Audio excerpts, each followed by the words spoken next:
দর্শক, আপনি জানেন কখনো কখনো একজন মানুষের চুপ করে থাকা হয় ইতিহাসের গোপন পাহারাদার। আর যখন সেই মানুষ হঠাৎ মুখ খোলে তখন কেঁপে ওঠে পুরো রাষ্ট্র। একই ব্যক্তি একই দিন আগে দেশের সর্বোচ্চ পুলিশ কর্মকর্তা, পরদিন সে একই ব্যক্তি বলছে আমি দোষ স্বীকার করছি, আমি ছিলাম গণহত্যার অংশ, আমি রাজসাক্ষী হতে চাই। কি বলছেন? হ্যাঁ, আপনি ঠিক শুনেছেন। চৌধুরী আবদুল্লাহ আল মামুন, সাবেক আইজিপি, একদিন আগে যিনি ছিলেন রাষ্ট্রের মুখ, সেই এখন রাষ্ট্রবিরোধী অপরাধের সাক্ষী।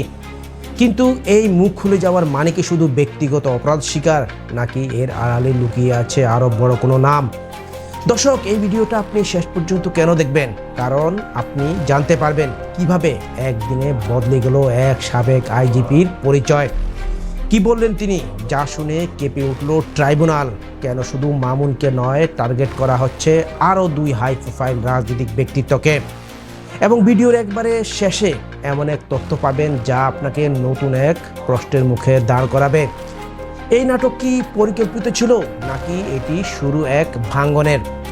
1 জুলাই তিনি আইজিপি হিসাবে জেলে, 2 জুলাই সেই একই মানুষ আন্তর্জাতিক অপরাধ ট্রাইব্যুনালের কাঠগড়ায় দাঁড়িয়ে বললেন আমি দোষ স্বীকার করছি, আমি ছিলাম এই ঘটনার অংশ। তিনি কাগজ বের করে পড়লেন। কি পড়লেন? একটা একটা করে জানালেন কারা নির্দেশ দিয়েছেন, কোন সময় কি ঘটেছে, কারা ছিলেন ঘনিষ্ঠ নেতৃত্বের নির্দেশক। টার্গেট 3 জন উচ্চপদস্থ রাজনৈতিক ব্যক্তি, তাদের মধ্যে 2 জন শেখ হাসিনা ও আসাদুজ্জামান খান কামাল।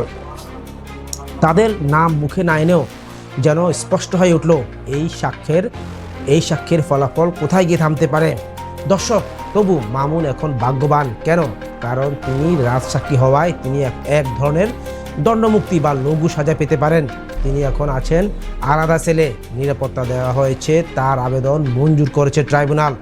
যদি রাজসাক্ষী না হতেন তবে বিশেষজ্ঞরা বলছেন তার সাজা নিশ্চিত ছিল। কিন্তু দর্শক, আপনি জানেন এই ঘটনা আসলে এক ব্যক্তির নয়, এই ঘটনা হলো এক সিস্টেমের ভাঙ্গনের শুরু। রাজসাক্ষীর মুখে শুধু নিজের কথা নয়, তিনি ইঙ্গিত করেছেন এক গোটা রাজনৈতিক শক্তির পতনের সম্ভাবনার কথা।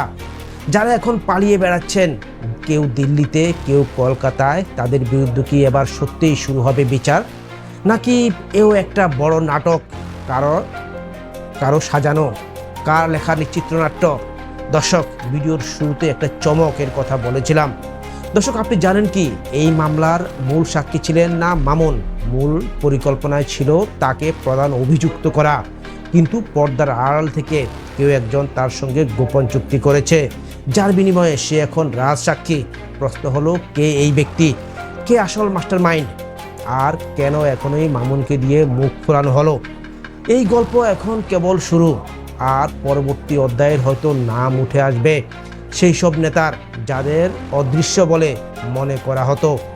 আপনি কি মনে করেন, এটা বিচারের শুরু, নাকি আরও বড় কোনো কূটনৈতিক চক্রান্ত? আপনি কি মুখোশের পেছনের মুখগুলো চিনে ফেলেছেন? কমেন্টে জানান আপনার মতামত। ভিডিওটা শেয়ার করুন, আপনার এক শেয়ারে পৌঁছে যাবে অন্যদের কাছে।